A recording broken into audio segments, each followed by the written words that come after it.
Jordan, give me your three biggest storylines you are watching Well, going into fall camp.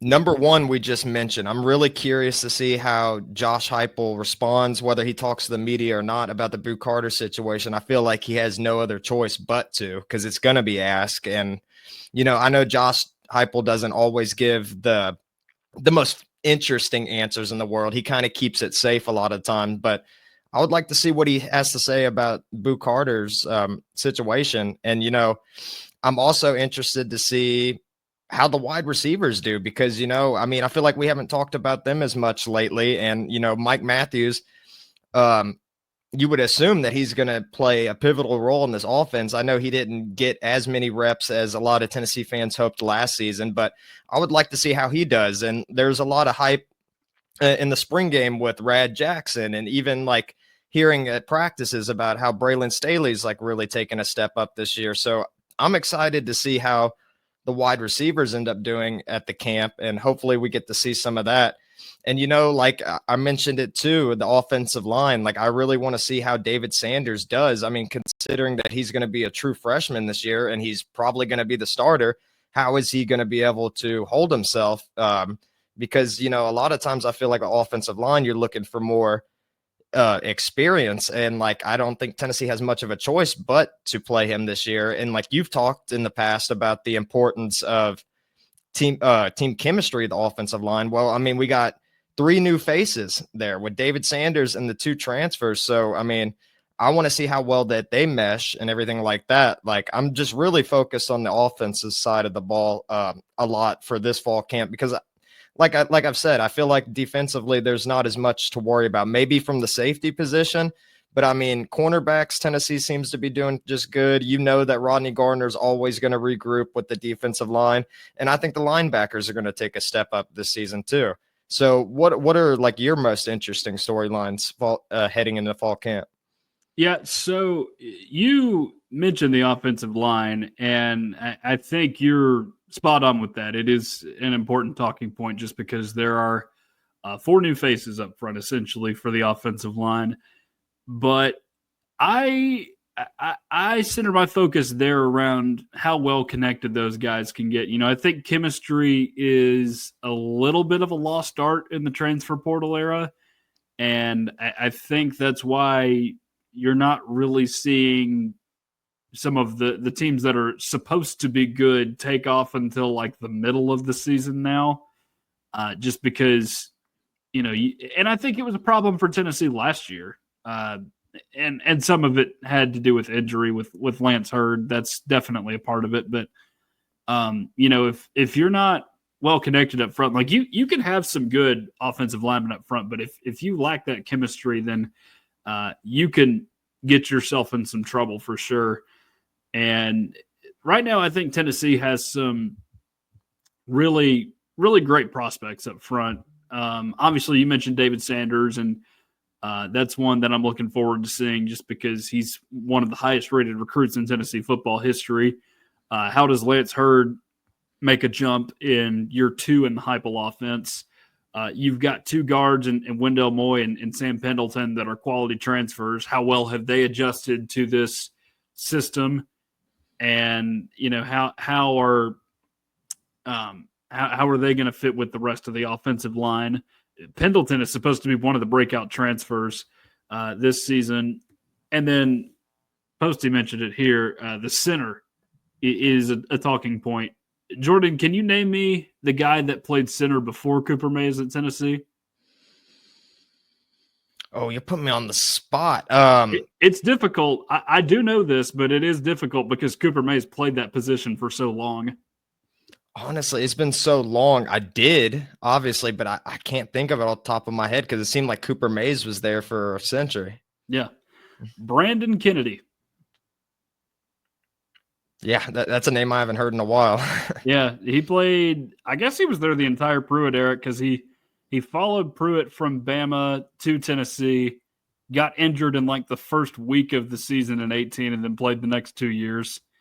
So he was the center before Cooper Mays, which, again, that feels like an eternity ago because Cooper Mays was there for so long. But he was the real anchor on that defense, and or offensive line, and excuse me, they really he was the glue that held them together last year. It felt like, and of course, you got a whole new group of guys. How does William Satterwhite or whoever slides into that role? Maybe they slide Pendleton over, or Nick Moore was a guy that I saw getting reps in the spring game. That's obviously a possibility too. So I'm very intrigued by the chemistry up front. Want to see how that progresses into fall camp. And then just to spice things up, I am looking a little bit on the defensive side. Who emerges as the guy on the defensive line? Because we knew about James Pierce the last couple of seasons, and even in what was not as good of an encore performance last year as what he had in 2023, he was still very good for this team, put up some very nice numbers last season. But you look now, you would think it's probably going to be Josh Josephs, right? Because he was in that same position as James Pierce, and he's not going to be in that shadow anymore. And he is really, really explosive off the edge. So you would think it's him, but you got a couple other guys that could potentially break out. Tyree West is a name that I think Rick mentioned when he was on with us last week. Or it could be one of the interior guys. Bryson Eason, this is, I believe, year 6 in the program for Bryson Eason. He is the same age as me. So maybe he comes out and has a really nice season. Or Jackson Moy, you got to see glimpses of him last season, but he was stuck behind Omar Norman-Lott and Amari Thomas in the rotation. Not as if he didn't play. He did play a good bit last season, but he's a guy that's really expected to step up this year. So just kind of monitoring that right now. And then my third one, I'm going to go with the health of Jermon McCoy. Because again, we talked about this with Rick too. It doesn't feel like he's a guy that is a player that is going to make or break your game against a certain marquee opponent. It just doesn't feel like that's going to happen if he's not out there, just the way this team has bulked up in the secondary. But I think you are not as good of a unit without him, obviously, just because of everything he brought to this team last year. Yeah, I mean, I think McCoy, he was pretty much the best player on Tennessee's defense last year. And, you would hope for him to be healthy and everything. And I think we talked about it last week that, we wouldn't be surprised if he doesn't play immediately, but I think that he can be an important player to the offense. Especially, like I mentioned earlier, like with the Ryan Williams, he's a dangerous threat. But I think Tennessee also has some other talented corners on the roster. Ricky Gibson's coming back. Colton Hood, I think, is going to be a special player for Tennessee, but we'll have to wait and see on that. But yeah, McCoy's injury situation is definitely another one of the big topics going into it. But I just wonder how much we're going to see from him through fall camp, to be honest. Yeah.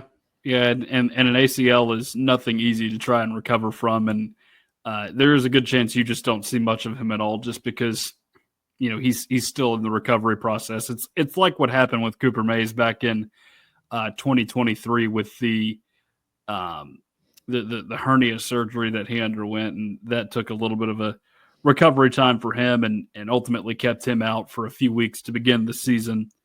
Posty mentioning Caleb Herring potentially being a guy that breaks out this season for Tennessee on the defensive line.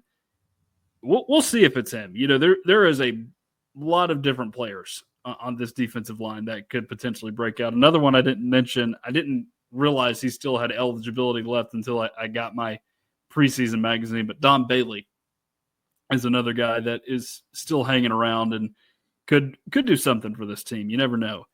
And then, of course, you've got Jordan Ross, who I would hope he can have a breakout year to get that bad taste out of our mouths from the The penalty he committed against Arkansas that ultimately I think helped Arkansas get back into that game and come back and win it.